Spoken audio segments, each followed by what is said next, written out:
Garden experiments, the cardboard method. So this year I tried something suggested by my neighbor, and that was to put down cardboard in my garden, cut holes for my plants, and that way I would have a lot less weeds. So one part of my garden it worked really well for. One part of my garden it absolutely did not. So let me take you and show you the two parts of the garden, and then I'll talk to you about the pros and the cons of the cardboard method. Ready?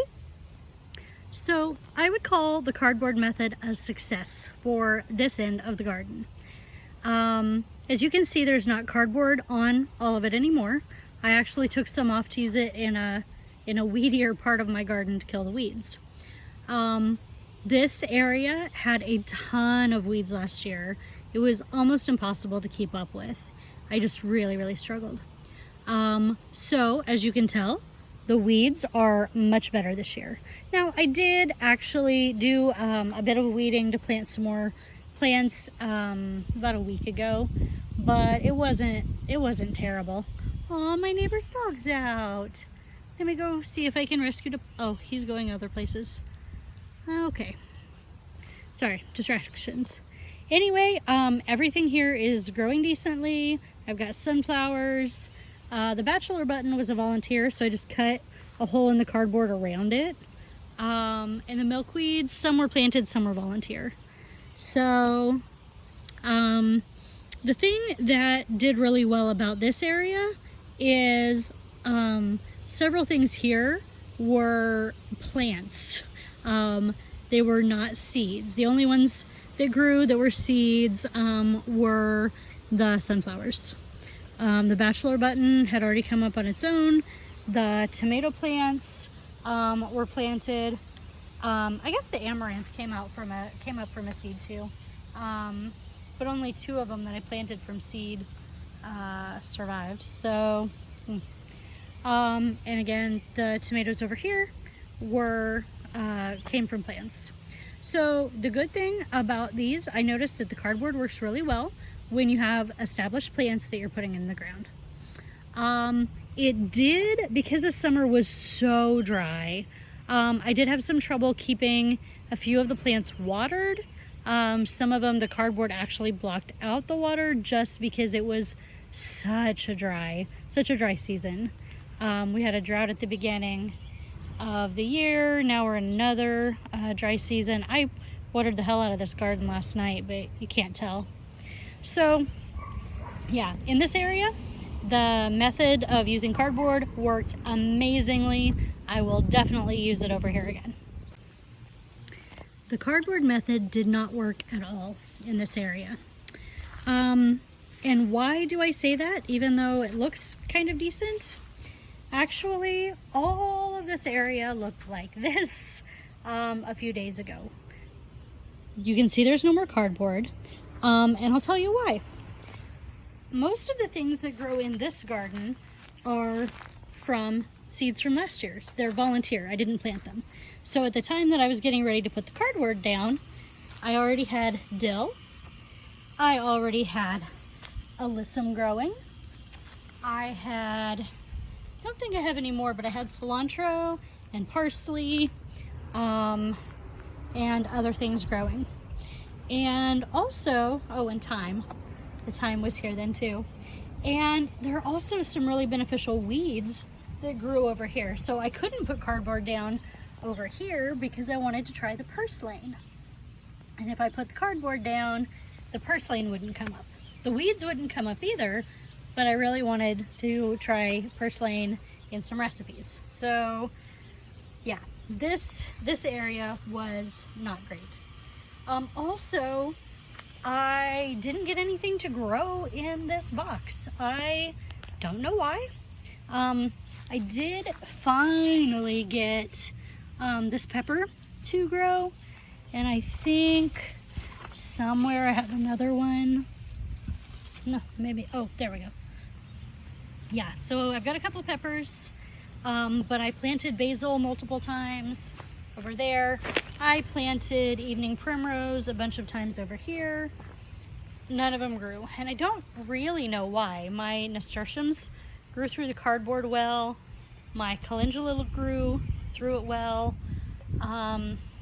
Yeah, so I'm not really sure what made such a big difference with the cardboard method over here, but definitely if you benefit a lot from plant self-seeding, the cardboard method is really not workable. So what I'm doing for next year is I've taken the dill and I've tried to collect the seeds. A, to minimize how many volunteers I have.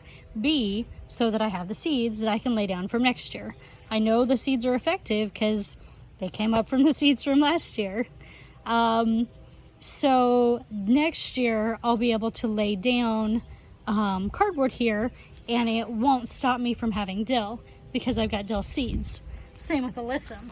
I'll be gathering alyssum seeds as they get to that point, and I'll be able to grow alyssum next year from these seeds, even if I put down cardboard.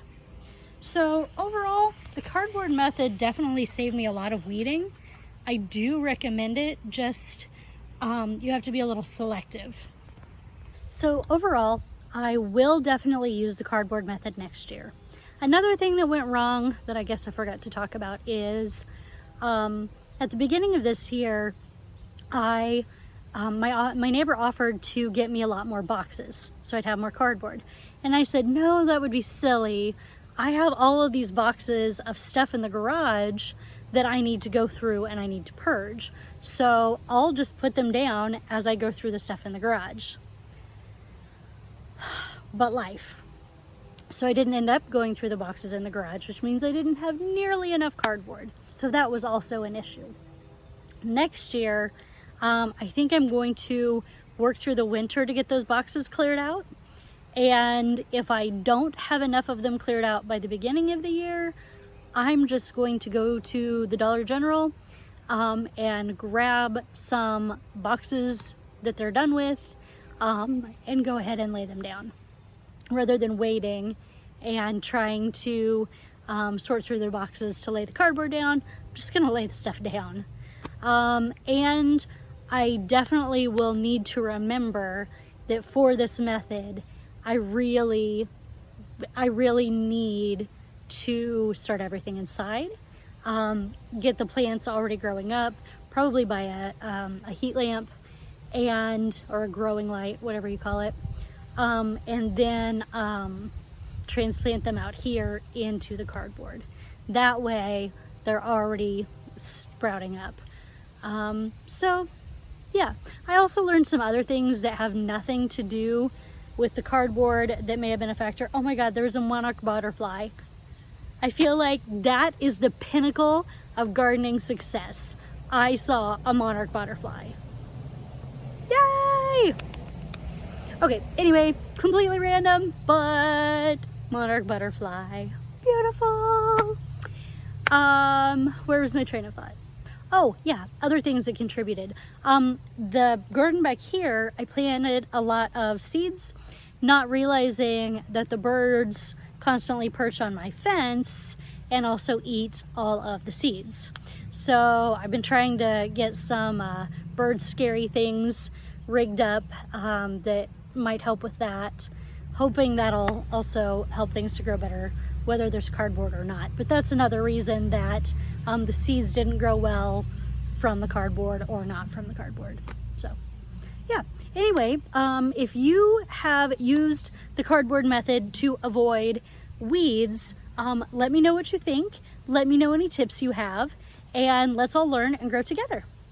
All right, don't forget to like this video, subscribe to my channel, and as always, eat something wild after you grow it.